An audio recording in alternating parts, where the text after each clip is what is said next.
right, I think we're going to get underway. Good afternoon again, everyone. Welcome to Eckstein Hall, the Lubar Center here at Marquette University Law School. I'm Mike Goucher, and this is On the Issues. This is our continuing series of conversations with news and policymakers, people who are doing interesting, important work in this region and beyond.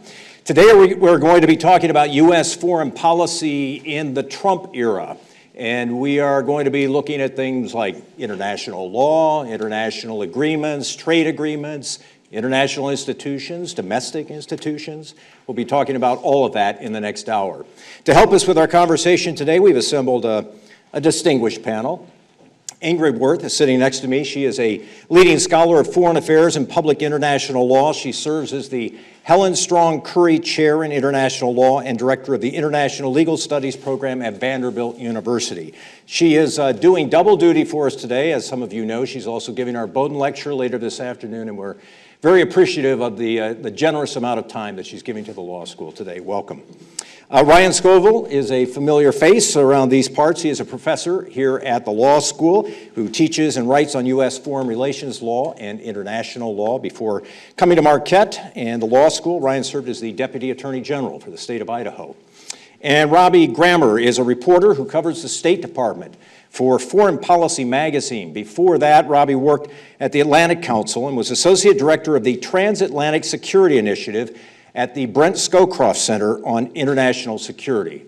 Won't you please give all of our guests a warm welcome to Lubar Center.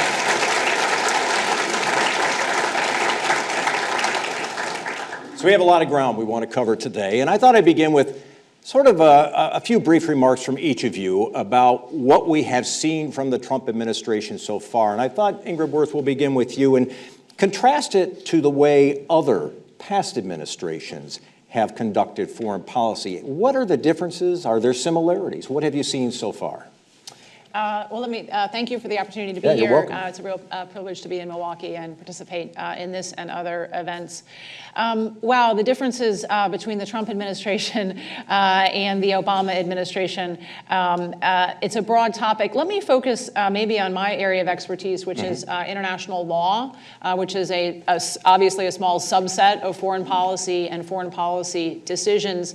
In terms of international legal obligations, President Trump has obviously either promised to or has in fact begun to withdraw us from a number of international institutions and legal obligations. Those include potentially NAFTA, potentially the Iran nuclear deal with his promise to decertify, the Paris Agreement on climate change. He's withdrawn us from treaty negotiations dealing with trade in Europe and Asia. And so all of those mark a significant step back from international law and international organizations. On the other hand, he has not been an international law violator, and I think that's an important distinction. Yeah. Mm-hmm. So he did not denounce the Paris Climate Accords on day one. He is withdrawing from the Paris Climate Agreement consistent with the way one is required to withdraw from that treaty. It takes 5 years. So he could have simply denounced it and walked away. So he is actually following international law, whether or not one agrees with the policy decision to withdraw. Withdrawing is not a violation of international law, nor has he acted in a way that suggests that he will formally violate our trade agreements. He's renegotiating them, he's discussing withdrawing them, he's pulling out of them. So some of the campaign rhetoric suggested a real disregard for international legal obligations as law, and I frankly have not seen that. Again, it's a huge change from the Obama administration on many points, but I'll leave that as part of my opening observation. Ryan, a few opening thoughts from you on that topic. Yeah, so I think the biggest, if I was to summarize the biggest difference between Trump and Obama on international law, it seems to be that Trump is far more uncomfortable with international law in its sort of multilateral manifestations. Bilateral international law, he seems to be far more comfortable with. So renegotiating bilateral trade agreements, continuing to adhere to existing bilateral agreements, he seems to be entirely fine with that. It's the various multilateral forms of international law that he seems to be particularly uncomfortable with, whether that's trade agreements or climate agreements or whatever.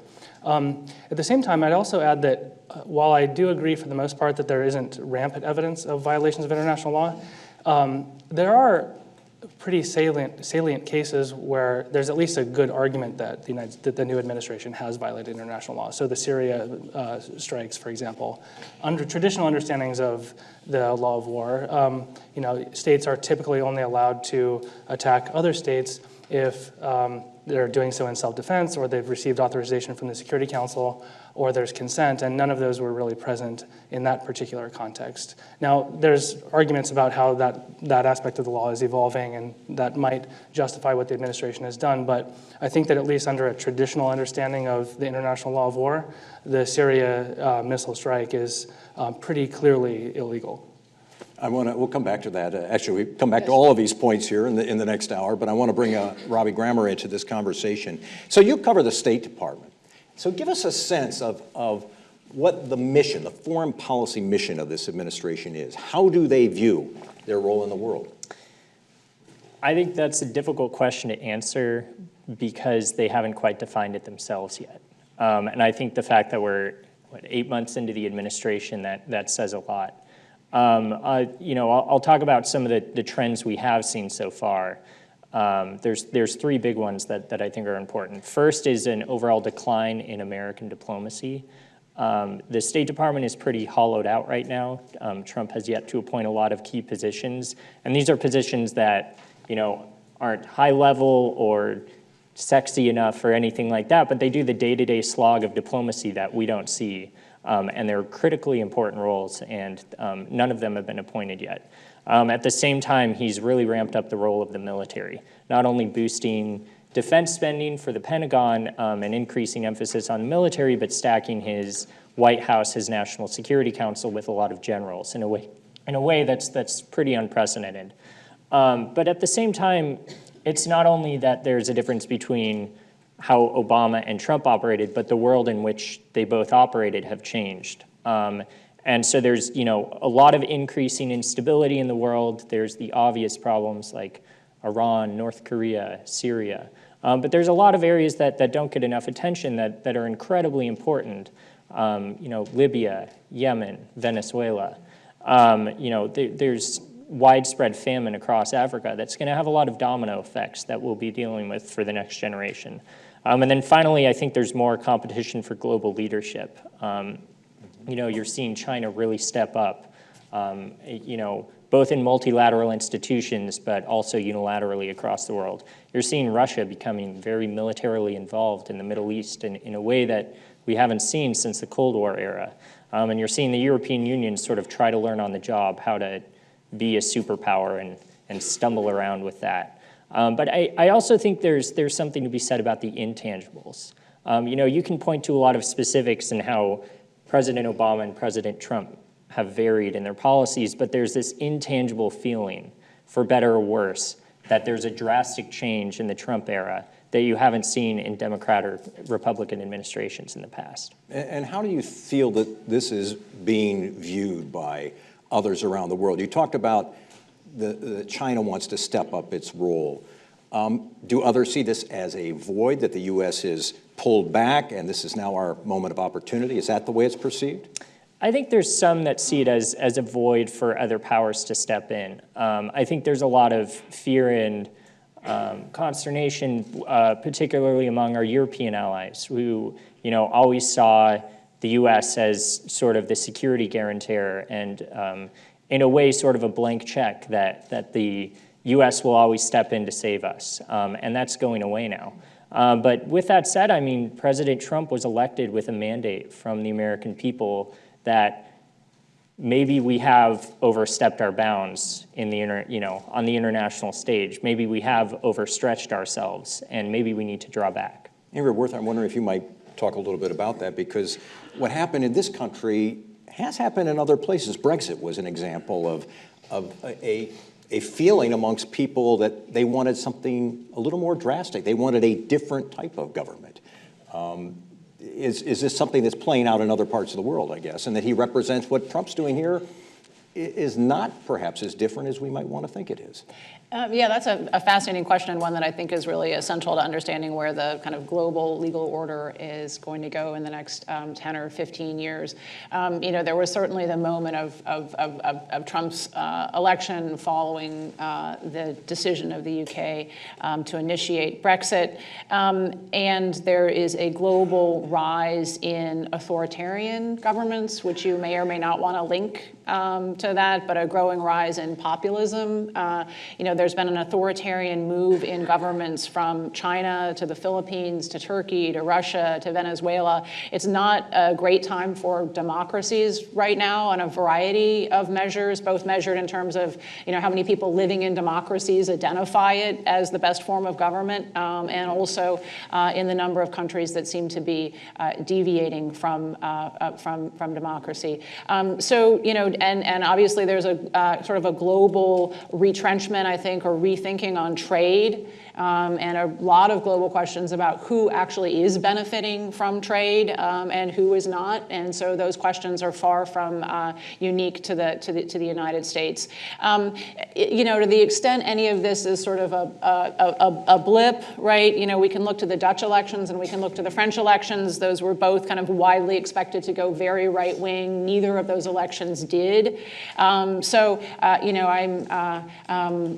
not in the business of predicting ahead. I do think we're tapping into some global trends here, and I think they're very important. Where precisely they will go, I'm not sure. I agree very much. I think in the trade, for example, the United States withdrawing from trade is creating a vacuum, and China and a lot of countries are very happy to step in to that vacuum. There is a lot of appetite for trade in a lot of countries, and that trade will go on with or without the United States. And my own view is that's a potentially troubling development. I want to explore this trade issue a bit more. Ryan Scoville, you've actually written about this subject. The president, as we know, is unhappy with a lot of the deals that have been negotiated in the past, whether it was the Trans-Pacific Partnership or whether it's NAFTA. In fact, in recent days, he's talked about redoing a deal with South Korea. He doesn't like that deal either. Interesting timing on that. But one of the questions you raise is whether the President Trump, can terminate trade agreements unilaterally, whether he can renegotiate them himself. Is that a matter of legal question? Oh, certainly, yeah. So I think it's helpful to think of that question as sort of having two dimensions. One is the international law dimension, the other is the domestic law dimension. I think as a matter of international law, yes, he can terminate trade agreements in accordance with the terms of those agreements. But most U.S. trade agreements have withdrawal clauses that only require about 6 months' notice. So as long as he gives that notice, yes, as a matter of international law, he can withdraw from trade agreements. There's no violation of international law if he were to do so. Now, as a matter of domestic law, I think the question is much trickier, actually. In part because the Supreme Court has never really resolved the question of the extent to which the president can unilaterally withdraw from treaties, whether those are trade agreements or other types of treaties.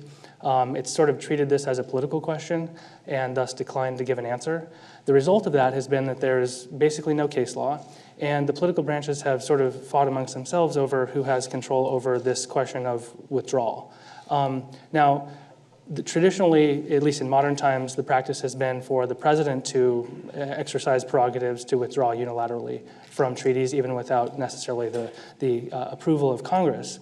But some have made the argument that, specifically in the context of trade agreements, Congress has to approve because of its Article I powers over foreign commerce. So it's complicated. There isn't really a clear answer, in my view, and it's not really clear what's going to happen in that regard if the president does decide to pursue, withdrawal from NAFTA or whatever. Yeah, I also think that there's, trade agreements aren't just about trade. There's a really important political and diplomatic element of trade agreements, and more importantly, a very important diplomatic and political element of withdrawing from trade agreements. And so Trump threw into question a free trade agreement with South Korea right in the midst of a massive nuclear crisis with North Korea. And so in that sense, it's not just about trade, but there's this prevailing sentiment of, will the United States have our backs if North Korea decides to take military action? And that all came out of, not military moves or political moves, but, the debate over a trade agreement.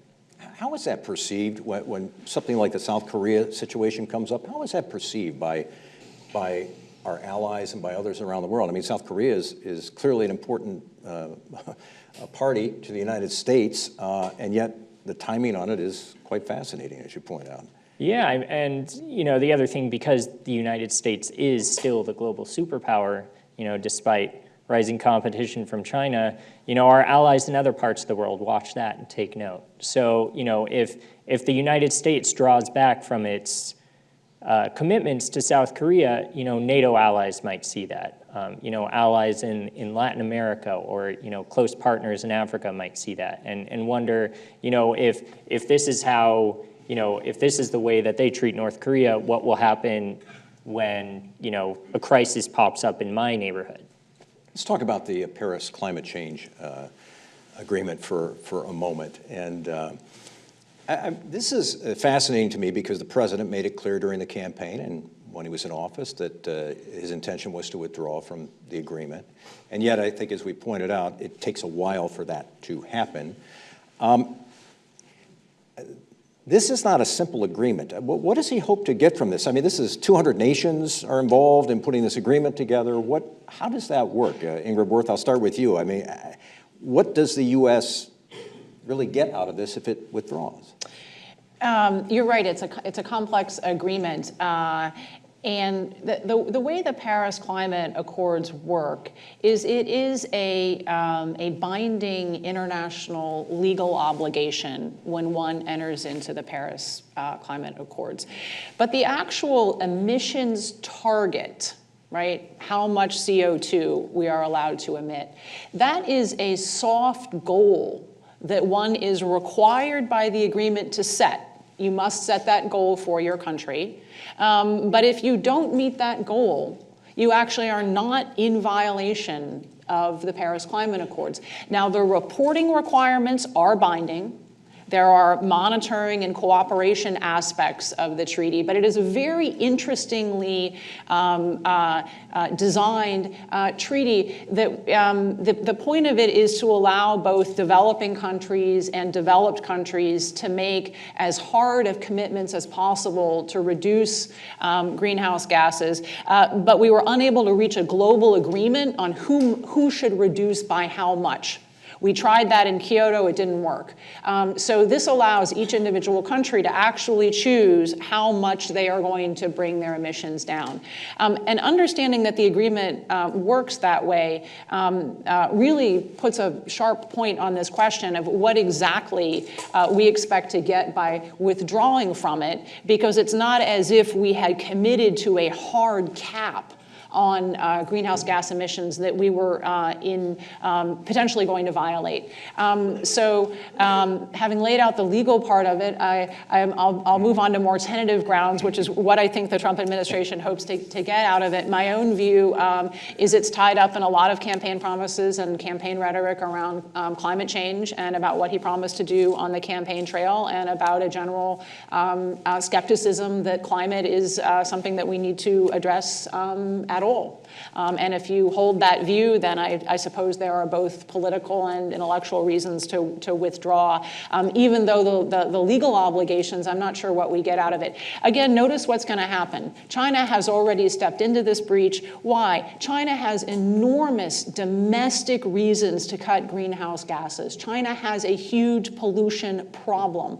They are already transitioning purely for domestic reasons to using more environmentally sensitive products and productions. But this will allow them to take the high ground in terms of international law, right? They then become a leader in the international efforts to reform,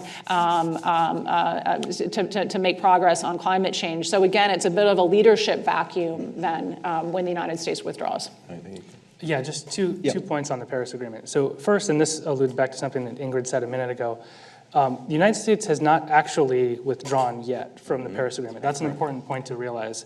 Under the terms of the agreement, actual withdrawal takes 4 years. So the president expressed an intention to withdraw, but that is not going to be accomplished until basically the end of the first term of the Trump administration. So if someone else is elected and they have a contrary position on climate change, we could very well be in a position where Trump withdraws at the very end of his term, and then the next president, weeks later, signs the United States back up for the agreement, okay?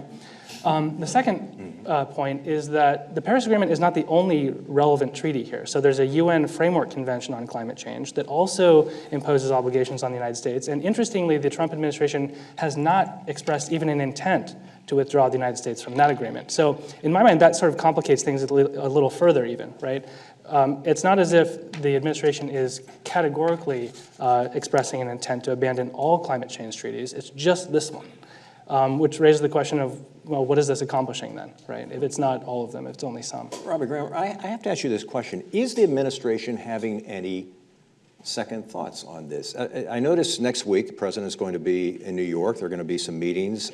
Gary Cohn's going to be meeting with some folks to talk about one of the issues will be climate change. Is there any wiggle room in this decision? Are they thinking twice about withdrawing? It depends who you ask. There's this sort of deep divide within the Trump administration between the people who supported his campaign promises of withdrawing from more from the world, focusing on domestic issues, cracking down on immigration, and then there's the camp of so-called globalists that's sort of used in a pejorative term these days. But there are a lot of there are a lot of globalists, for lack of a better term, within the administration, sort of fighting it out with Trump's original team on this policy and that policy. And so what you see at the end, it's sort of like the tip of the iceberg. The end policy you see is a manifestation from a lot of infighting. And that's not unique to the Trump administration. That's how every administration works. Policymaking is a grueling, messy, drawn-out process. But on the Paris Climate Agreement, I think that there was a lot of grumbling among career diplomats, among many experts, but once Trump made his decision, his cabinet went along with it. In fact, Secretary of State Rex Tillerson really lobbied quietly behind the scenes to keep the president in the agreement, in part just because what Ingrid said, they're soft targets, they're not imposing hard targets or negatively impacting the U.S. economy in any way, according to people with that argument. Two other quick things. The first is that the Paris Climate Agreement actually has its roots in the Republican Party, in the George H.W. Bush administration. President Clinton tried to pass this Kyoto Protocol that had binding targets and didn't include, some of the world's worst polluters like China and India, and that lost in the Senate. And so the Paris Climate Agreement has industry buy-in. It has buy-in from every country around the world. It's got soft targets, so each country can, wiggle with the numbers as they see fit, and that's very much a Republican idea born out of the early 1990s. So it's a bit ironic that a Republican administration killed a Republican idea. Of course, things change within decades. And then the final point is don't underestimate the role of Congress in this. There was probably none of you paid attention to the Senate appropriations markup on the State Department like I did, which is about as exciting as you think it might be. However, there, an interesting... Had some harsh words, though, yeah. Yeah, an interesting part. Congress has really started flexing its power of the purse muscle in recent months, particularly on diplomacy and foreign aid. And one of the things they did in this appropriations bill, it gets a little technical, but they refunded the UN Climate Change Office as a signal to the Trump administration. And they also added in all of these small amendments curtailing Trump and Tillerson's plans to redesign the State Department or overhaul American foreign aid and diplomacy in a way to say, we are going to have a role in this whether you like it or not. We are going to say that climate change is important and you will pay attention to us even if you try to, quote unquote, go it alone. Mm-hmm. I want to talk about the Iran arms deal.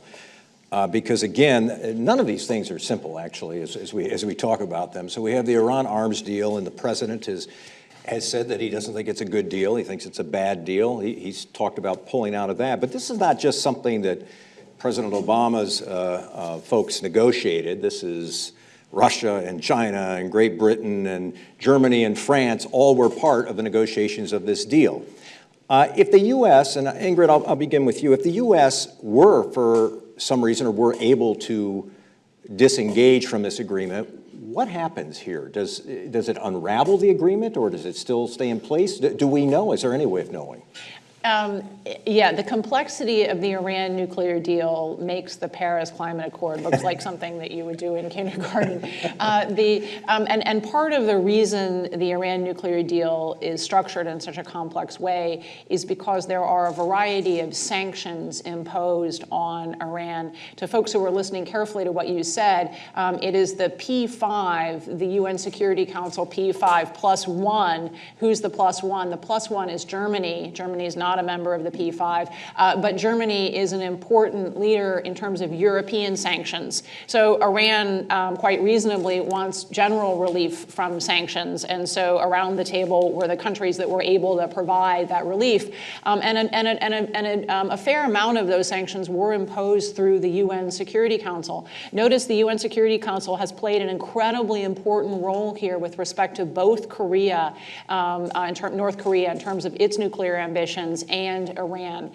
So what happens if the Trump administration decides that it believes that Iran is not compliant? The first thing the Trump administration can do, as you might recall, President Obama was able to lift the sanctions as the agreement came into effect because he had a lot of congressionally delegated power over sanctions.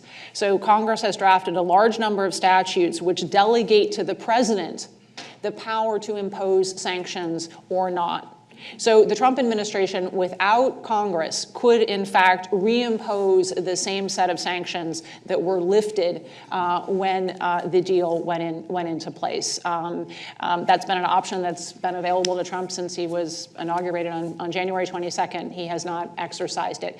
And then the money question is, what does the rest of the world do? My own view is it would be incredibly dangerous for the United States to do this because we're seeking UN Security Council assistance with respect to North Korea. And once we walk away from a deal that we put in place, we led the charge with respect to Iran. If we had, internationally verified evidence and clear evidence that our allies agreed with that there was a violation, that would be one thing, and that I think would be the opportunity to kick the sanctions back in place. If we act on evidence that is not agreed upon by our allies, I'm not sure they will be willing to reimpose the same set of sanctions through the UN that we had in place before. But gosh, I don't know what Europe will do. Ryan, that does seem to be an interesting question. The administration seems to have a different opinion of whether Iran is living up to the terms of this deal than what the inspectors say or what other nations believe. Right, and I think it's pretty widely accepted, frankly, even within the administration seemingly, that it can only find Iran in breach through pretty aggressive and even creative readings of the actual agreement itself. So, for example, the administration is pointing to missile testing on the part of Iran, which is not actually covered by the sanctions that we're talking about. These are nuclear sanctions, not ICBM-related sanctions. You could make an argument that they're related for sure, but technically the original understanding anyway, was that missile program developments are not covered by the sanctions. So in focusing on that sort of activity, the administration is really adopting a fairly aggressive and novel interpretation of the scope and intent of this original sanctions program.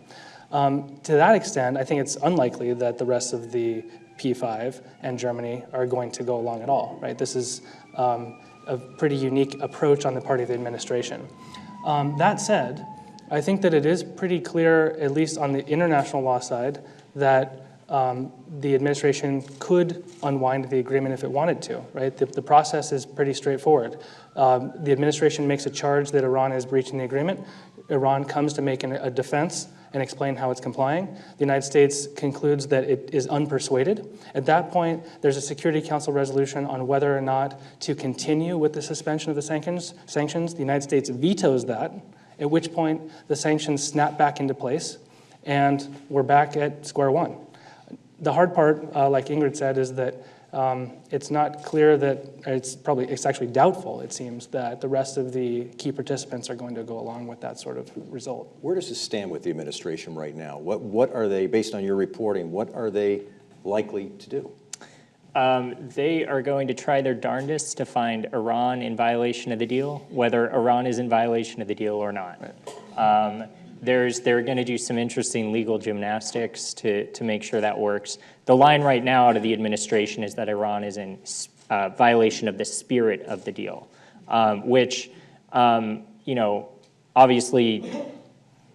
is, not a legally sound case. But I mean, there is some truth to that. I mean, Iran is doing a lot in Syria. It's funding Hezbollah. It's destabilizing the region. It's doing these missile tests that aren't part of the deal. But I think the administration has a compelling case that Iran remains a regional threat, and we can't let this deal be a boon to their malign practices in the region. But if I were a betting man, I would put my money on them withdrawing from the deal. The next deadline, I believe, Congress mandates that the administration recertify that Iran is complying with the deal every 90 days. The next deadline is in October. I wouldn't be surprised if they found a way to get out of that before at the October deadline. I could be wrong. Important caveat. I'm wrong a lot. And then just a final point, it would cause huge fissures and cracks with our European partners. The French and Germans are very much behind this deal. They expended a lot of political capital on this deal, and the last administration really sort of whipped them into the deal in some ways. So they would be very, very upset. Whether that's worth the costs and benefits, that's up to people smarter than me. Mm-hmm. I wanted to point out one of the interesting things that will happen, I believe, is then how much Congress may choose to get involved, because economic sanctions are very much within Congress's power, the foreign commerce power. Now, if they pass legislation, obviously the president can veto it, but Congress can override a presidential veto. So ultimately, the question of what kind of sanctions should the United States impose on Iran is very much a question that is committed to Congress. The sanctions regime we have in place is one that Congress put in place. So if Congress, for example, wants to lift the sanctions that are reimposed through decertification, Congress can do that. I don't have an opinion on whether Congress would. I think it would be very politically difficult. But we do miss the ball a little bit if we focus, particularly on this issue, too much on President Trump because he can only work with the authority that's given to him by Congress. Final word on that? Well, yeah, I agree. It's the real issue is that once the decertification, if it happens in mid-October, if that happens, the question will then become whether Congress wants, I think it has 60 days to choose whether to reimpose sanctions at that point. So even as a matter of law, yes, this is clearly, even as a matter of statutory law, this is clearly within Congress's powers. Let me talk for a moment about a couple of very important international organizations. NATO. We were saying before we came down here, Robbie said, well, if you give me 2 or 3 hours, and I can explain Article 5, and we can talk about that. And it's I won't subject any of you to that. But the president has said he thinks, I think he said this about the United Nations too, but sort of the business model is obsolete, time for change, time for reform. What is America's commitment to NATO as we know it today? So the bedrock of NATO is Article 5, and it's the collective defense clause born out of the Cold War. An attack on one is an attack on all.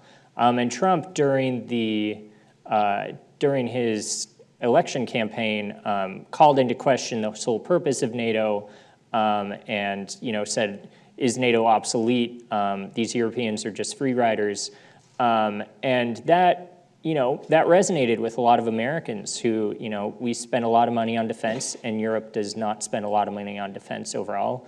I think a lot of Europeans agree that they need to pony up and spend more on defense. The question is how they do that. And right now, Trump has come out, he had an incredibly awkward, tense first trip to Brussels I don't know if any of you saw it. Optics-wise, it could not have been worse.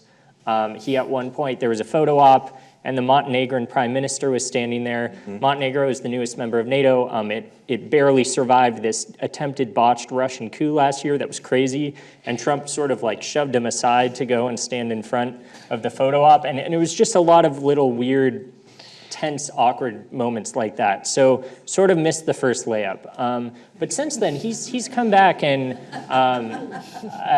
he went to Poland and, you know, sort of fell back into the rut of traditional commitments, saying our allies are important, you know, and as Trump ramps up defense spending, some of that money is going to Europe. Obviously, the security landscape in Europe has changed a lot in the past few years, thanks to Russia doing its little silk-handed, not quite invasion of Ukraine and annexing Crimea. So there are a lot of Europeans that are really nervous and rattled by that. But I mean, I think even if, you know, you take aside that Europeans are friends and allies, that we have a lot in common, and you just look at the pure, you know, hard utility of the relationship, Europe is an incredibly important, you can think about it as a forward operating military base for the United States. All of our operations in Iraq, in Afghanistan, in Syria start as a launch point in Europe. You know, all of the, you know, when our soldiers are wounded on the battlefield, they're often airlifted to our hospitals in Germany. You know, our you know, Navy, when it deploys around the world, deploys from, you know, Europe, from Italy. So there's a lot more to the relationship than just Europe isn't paying enough, which is totally true. The president says that about the United Nations too, that the United Nations is not, you know, other nations are not paying enough. That again, as I refer to it, the business model is broken. Are you interested, Ingrid Wuerth? I'm fascinated by how the president talks about the United Nations, and yet in some ways he has been trying to use it to put more pressure on North Korea with some success. What is your take on how the president has used this you know, seemingly important organization? Yeah, that's a complicated question. I think I say that to everyone. They are all complicated, absolutely. You know, so being a member of the, you know, permanent 5 members of the UN Security Council, you know, means that the United Nations, the exercise of authority by the United Nations is something that the United States has a huge stake in and a great deal of control over. That is a very privileged position, that UN Security Council position.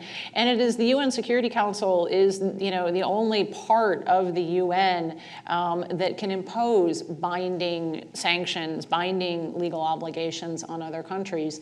And so when something happens, like a threat of a nuclear-armed Iran or a threat of a nuclear-armed North Korea, you know, President Trump's administration goes to the UN Security Council just the way every other president of the United States has done since we started the United Nations. And to that extent, I think it's clear to the Trump administration that we do need the United Nations, even if it's not being put out in that way. You know, that said, and here we'll just move into personal opinion, the UN is huge. It performs a very large number of tasks, some of which are incredibly difficult, you know, curing AIDS and UN peacekeeping missions. Whether all of the money that's being used for all of those purposes is being used in the best way, you know, clearly Nikki Haley and the president don't think it is, and they may be right on many of those pieces. You know, the question is whether we're going to be able, as the United States, to maintain our privileged position, both in terms of soft and hard power, while not funding all of the things that we want to fund. This is a long-standing issue, though, right? U.S. funding for the United Nations is nothing new to the Trump administration. The United States has been fighting this battle for a long time. The tone is as you might notice, changing a little bit. But the basic fight has been there for a while. Yeah. I want to follow up on that and say that the administration has shown, at least, the willingness on one occasion to sort of avoid the United Nations, and when Syria used chemical weapons, we acted. We hit an airfield in Syria. We can debate what was the result of that or not, but we acted without other nations signing off and involved in it. That's an interesting legal issue, isn't it, about what happened in that? And perhaps both of you can have a few words on that. Yeah. You raised that earlier, Well, so I mean, go ahead. I don't think we disagree much either. Okay, I mean, yeah, I think the general view is that if you approach the issue from the traditional understanding of the international law of war, it's hard to argue that it's legal, right? Because just to repeat a tiny bit, under international law, you're only allowed to use, one state is only allowed to use force against another if it's in self-defense, if the Security Council has approved it, or if for whatever reason the target state has consented, right? You can only use, and that's happened with, it may sound strange, but with Iraq, for example, right? Iraq has allowed the United States to use military force in Iraq against ISIS, so there's consent. So the traditional understanding is that barring one of those circumstances, it is unlawful to use military force. And it seems pretty clear to me that none of those circumstances really apply to the specific incident of hitting the airport from which these airstrikes were conducted in Syria. Now, there has been some discussion about this incident itself being an example of an evolution in the international law of war, such that in egregious cases where heads of state use chemical weapons against their own people or engage in other acts like that, the use of force, limited uses of force might be justified in retaliation, but it's not at all the accepted understanding, right? This is sort of a controversial point that people are debating at the moment. Mm-hmm. But I'd like to point out that the primary architect of this policy, in some senses, was President Bill Clinton in Kosovo. 99. In 99, exactly. That was the first, in some senses, the first kind of humanitarian intervention of modern times, and it is a position that was widely supported within the Obama administration. Now, when President Obama walked away, famously walked away from the red line he had drawn with Syria, he might have been having some second thoughts about humanitarian intervention because it is viewed by most countries as violating Article 2.4 of the UN Charter. I think most people would like us to be able to use force to prevent people from gassing their own children with chemical weapons. I think most of us view that as potentially being a normatively better world. The problem is whether the United States and the West are powerful enough to create an exception to the use of force that will only be used in circumstances that we like it. Because this is exactly what Russia has said about its incursions in Georgia and Ukraine. Those were humanitarian missions.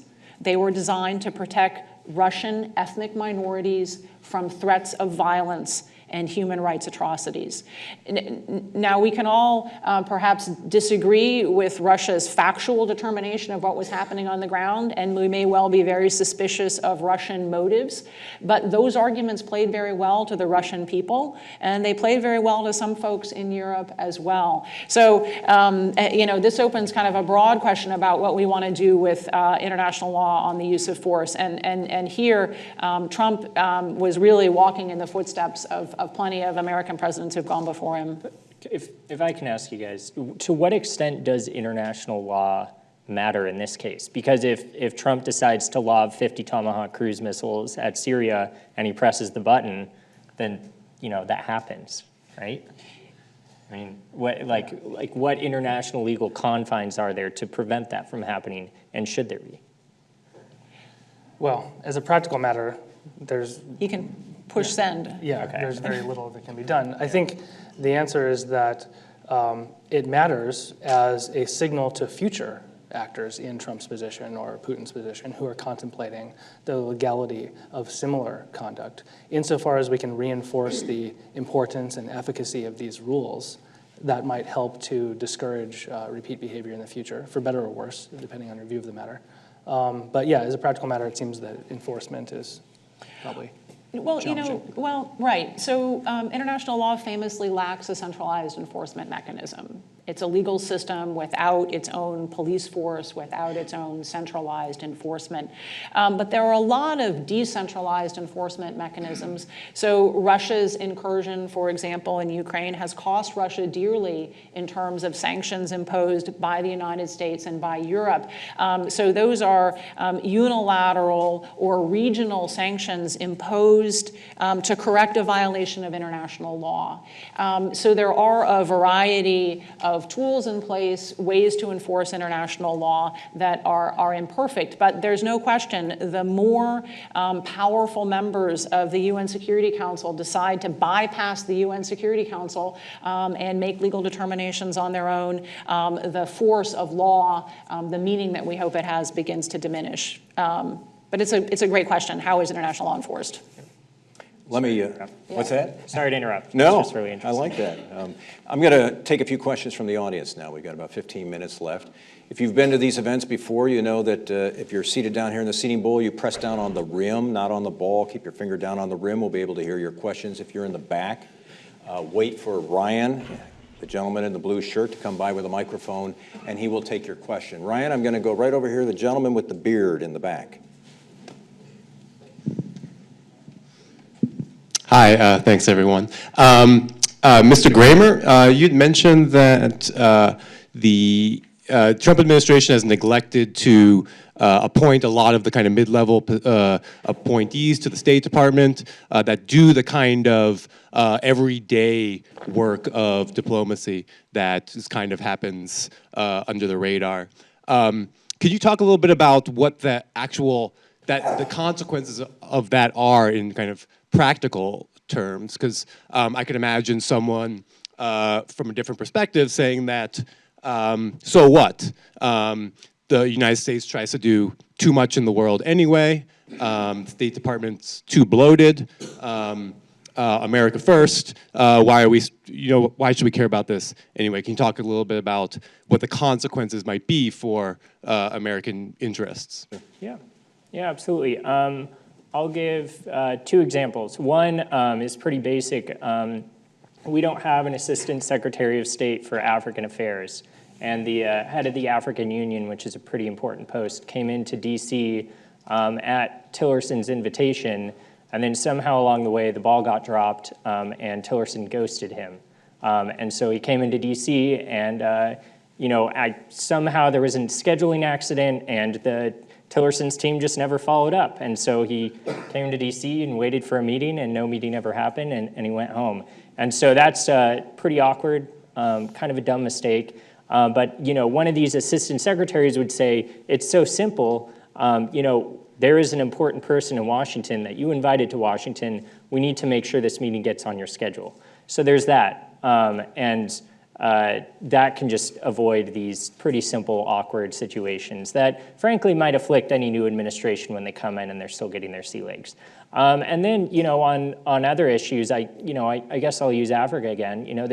There's 4 famines that, afflicting the African continent.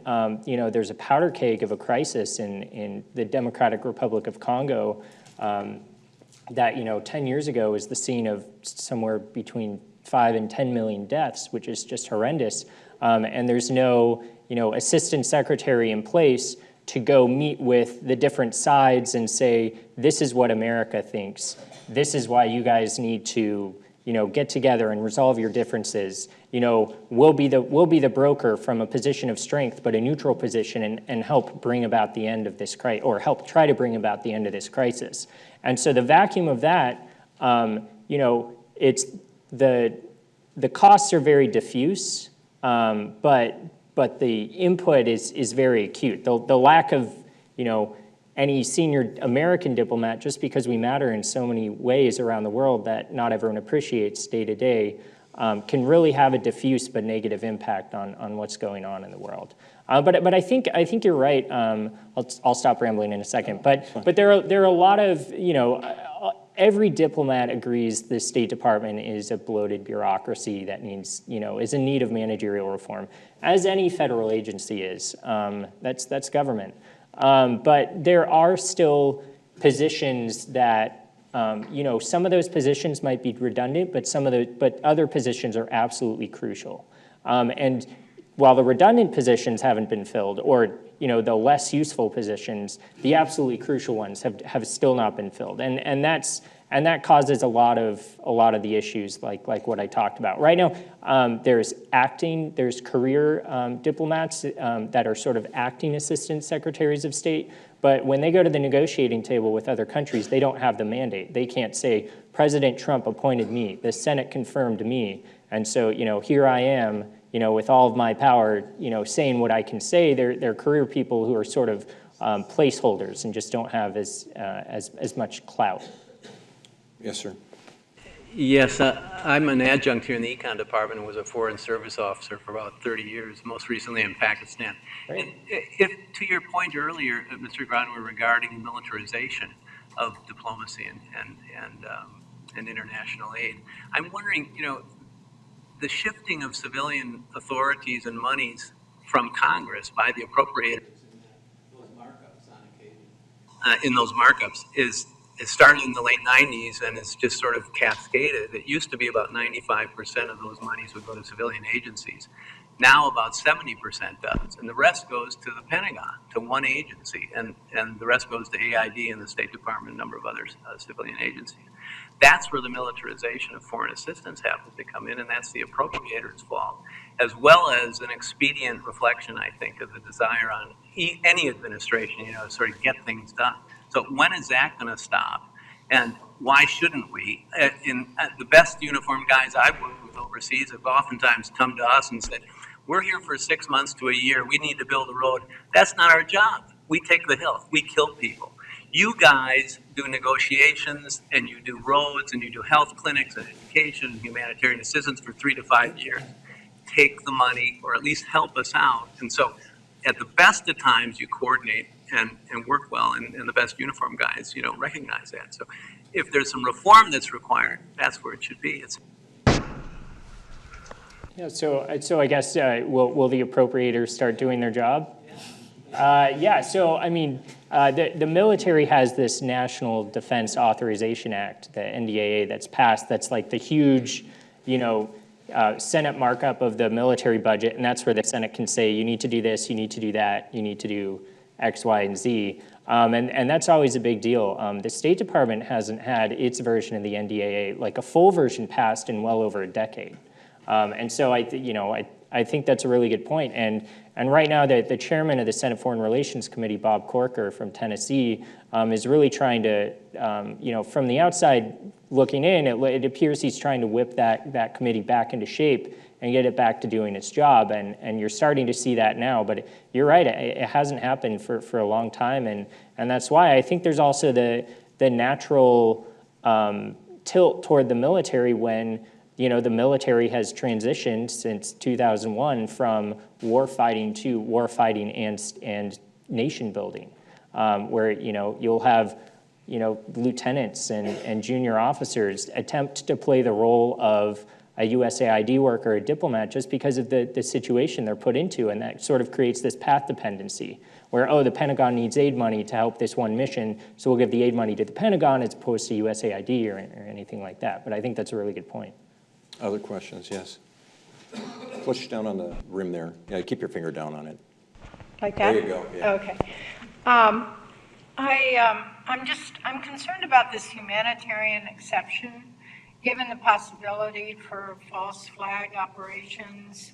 For example, the chemical weapons in Syria, it's really not clear what actually is going on there. And it seems that we have a very compliant media in this country to feed whatever point of view that the government wants us to understand. And so anyway, I saw you nodding here.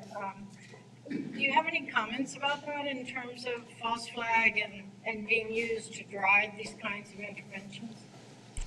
Was I nodding? I think I was nodding. Was I nodding or was I was nodding, but I didn't know if you were nodding as well. I think you raise a really great question. We haven't talked about cyber operations, and we haven't talked about Russian influence in that way. But, as anyone who's even been reading the headlines in CNN knows, Russia has had a very sophisticated news operation that's used social media very effectively. And it might be the case that the United States has a compliant media. I'll put that to one side. But I will also say I don't trust the media from many other countries as well. And there was a real debate around Syria, around Syria, and some of the information put out about Russia was around who actually, where these chemical weapons actually came from, right? Was the Syrian regime actually responsible, or were the rebels responsible? I don't know about you, but I find it very frustrating as an American citizen. I don't have a good place, it's hard to know where to get exactly good information. And I think it's a problem we're really going to have to contend with globally on a whole bunch of issues. What are the facts? What are the facts of Iranian compliance with the comprehensive plan? All of us rely on a variety of sources, and I think we're working in very shifting terrain as to what those sources are and how we get that information. I know that's not, I've already voiced my concern with humanitarian intervention, and I'll say that your point adds to my concern about humanitarian intervention, but it's also a broader problem about democracies and democratic accountability. It's hard to hold our leaders accountable if we're not sure what the facts on the ground are that led to the policy decisions. It's a bright point, an otherwise uplifting panel. Do you want to weigh in on that as a member of the if I working can media? defend the media for a second. So I think that they're, at least seeing it from the inside now, looking out, the media, if we can use that monolith of a term, was kind of scarred after the 2003 invasion of Iraq, where you're very right, and a lot of people in the media actually sort of just went along with it and said, oh, there's WMDs in Iraq. Senior official says, okay, and that was that. And so I think they internalized that, and there's a lot more questioning, and at least from what I'm seeing, a lot more skepticism. I think this administration has a very contentious relationship with the press, which the past administration did not. And I actually think this atmosphere is in a way a lot more healthy because you want the press and the government to fight. That's better for everyone.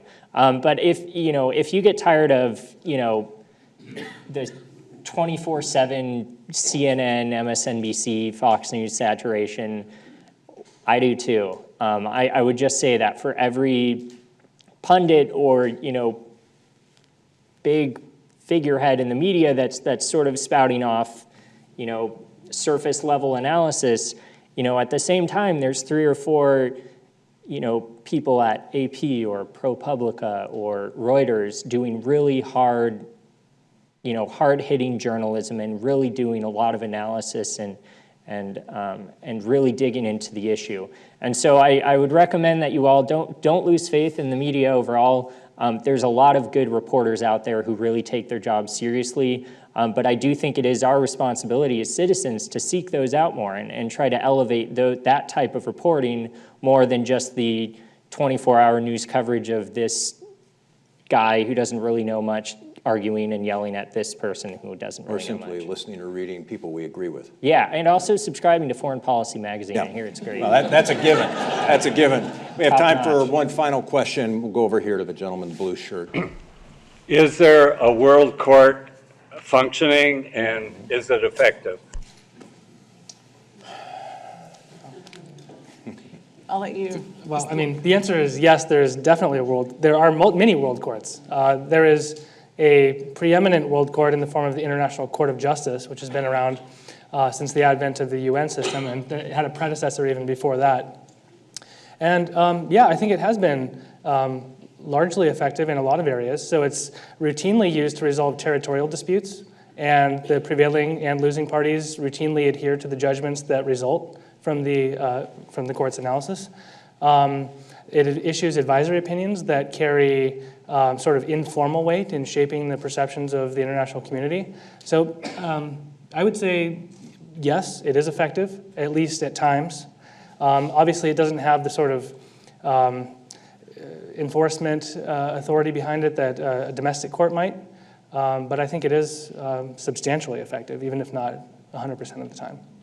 I'm going to have to wrap things up there. Before we go, a couple of things. Our next couple of programs on September 26th and September 28th will deal with the future of conservatism and the Republican Party. On the 26th, we will have Charlie Sykes, who many people in this room know from his talk radio days here in Milwaukee, but he's now about to release a book called How the Right Lost Its Mind. It will come out on October 3rd. He'll be here to talk about that.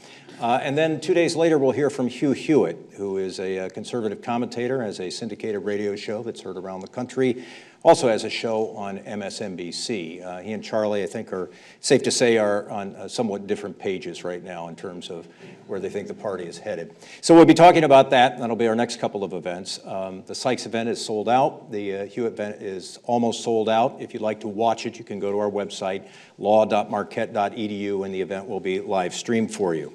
Having said that, continue to check our website for new additions to the event list. And again, as I always do, I want to thank everybody who took time out of their day to come here and spend it with us. We're delighted you did that. And again, I'd also like to give another round of thanks to our guests today, Professor Ingrid Wuerth, Professor Ryan Scoville, and Robbie Gramer. Thank you so much for being with us.